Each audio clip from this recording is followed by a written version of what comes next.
Good morning, good afternoon, good evening, whatever the case may be. We are back and better than ever. Sweet talking mathematics. Let's get to it, shall we? Giddy up. I'm so excited about this.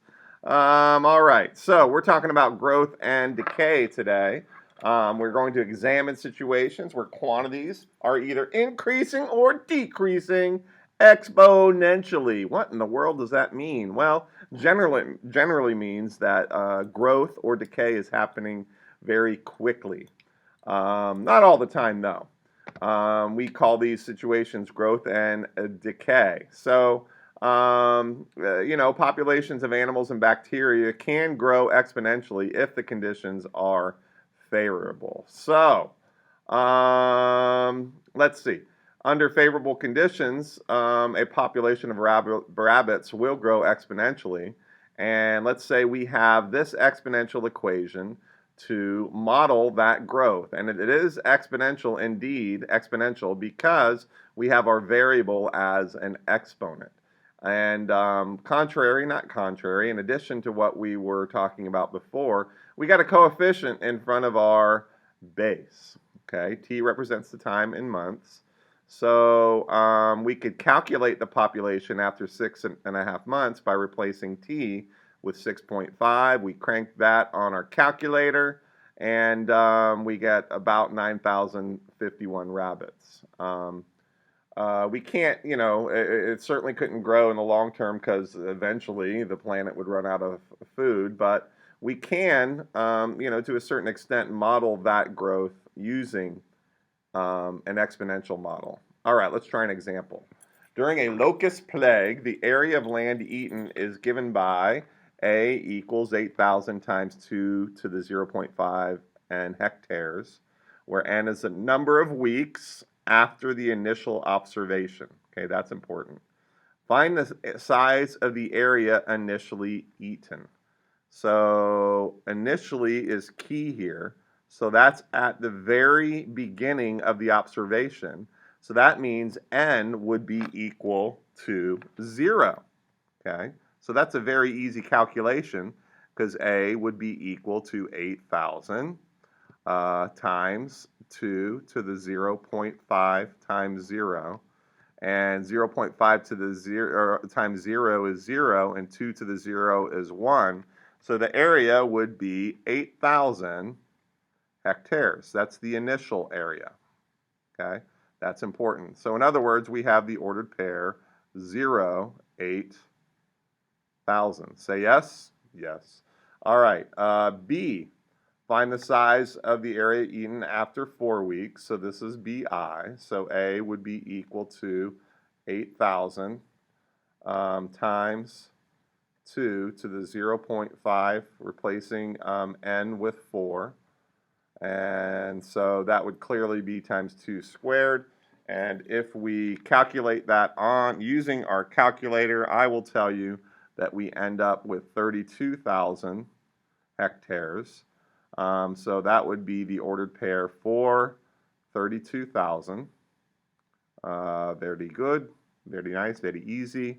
And then BII after 7 weeks, so A would be 8,000 times 2 to the 0.5 multiplied by 7.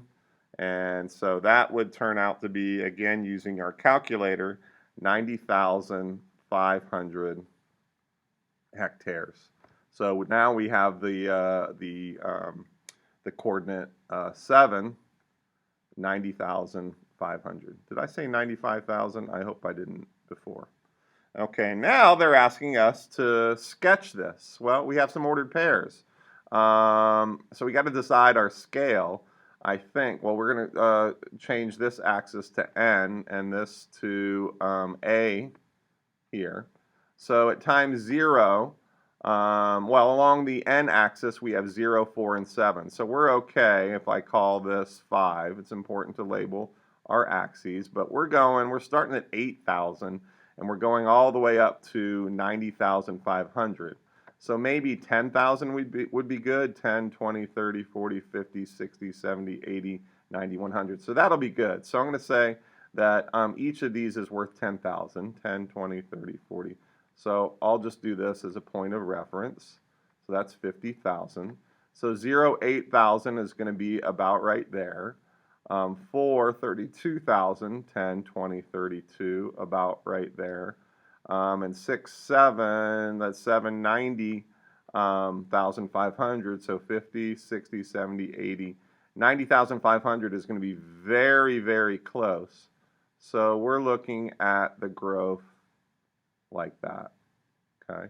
So notice that I did not continue the graph to the left, and that's because I mean this function does go to the left if I just graphed it, but we're talking about a domain that is greater than or equal to 0 because we only start observing this growth at time t equal to 0. All right, so let's take a look at the function graphed on here, and then we'll compare it to our little sketch real quick.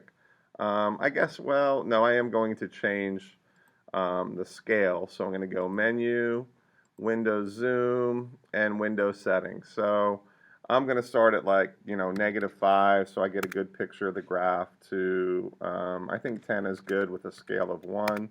Here I'll go -20,000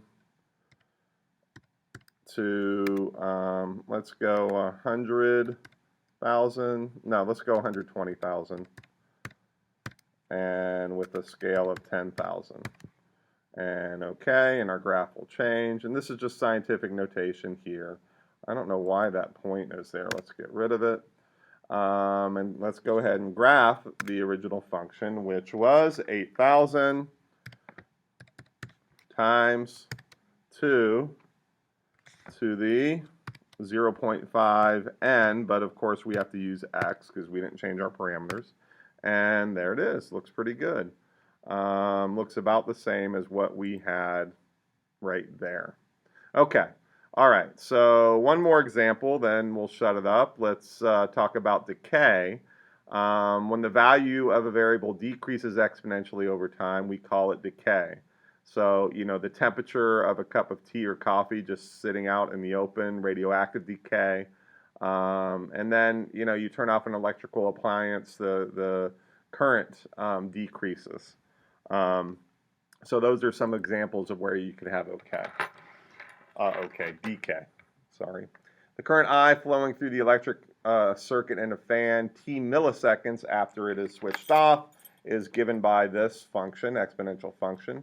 Find the initial current in the circuit. So A, we would say I is equal to 320 times 2 to the negative 0.5 t. So we replace t with 0, and we get 320 times 2. Negative 0.5 times 0 is 0. 2 to the 0 is 1, so 2 to the 0. So it's just 320 times 1, which would be 320 milliamps. Okay. Part B. So BI, we would replace t with 4. So 320 times 2 to the negative 0.5 times 4. And that is going to give me 80 milliamps. So I have the ordered pair 0, 320. Let's see, 4, 80.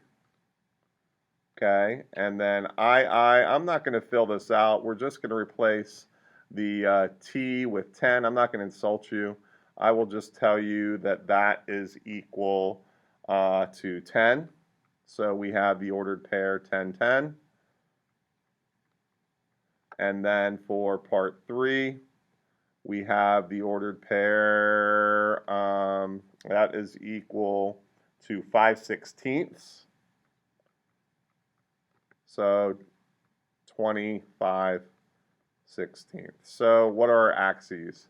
We have time t, and the current is given by a cap I. So what's our scale need to be? So we're going all the way from 0 to 20. So we're going to make each of these worth 2. So 2, 4, 6, 8, 10. We'll make this a 10. And then we're going all the way up to 320.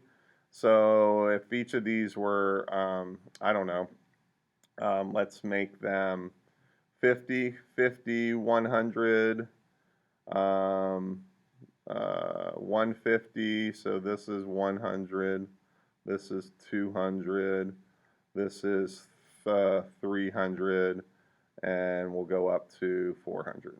So 400 right there. So we just start graphing it. 0, 320 is going to be about right here. 480, so that's going to be about right here. 10, 10. So 10, that's going to be very close to the t-axis because right here is worth 50.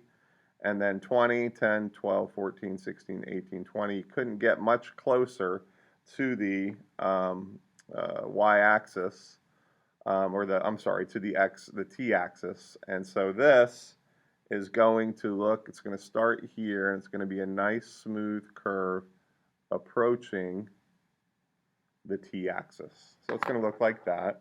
Let's go to the calculator again. We'll just graph it real quick. Add a new graph screen. And let's go change our scale again. So I'll do we're going to 20. So I'll do -5 to 25 with a scale of 2.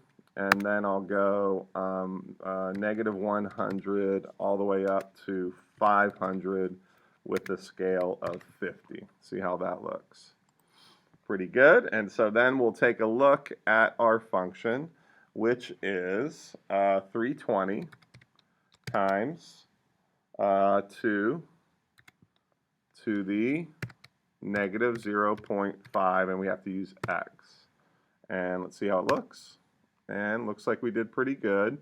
Again, we're only interested in the first quadrant because that would be the domain of this function. Okay, hope you enjoyed that. I certainly did. And let's see how EOL is doing. And, oh, we need some tunes before I can say that I am... Oh!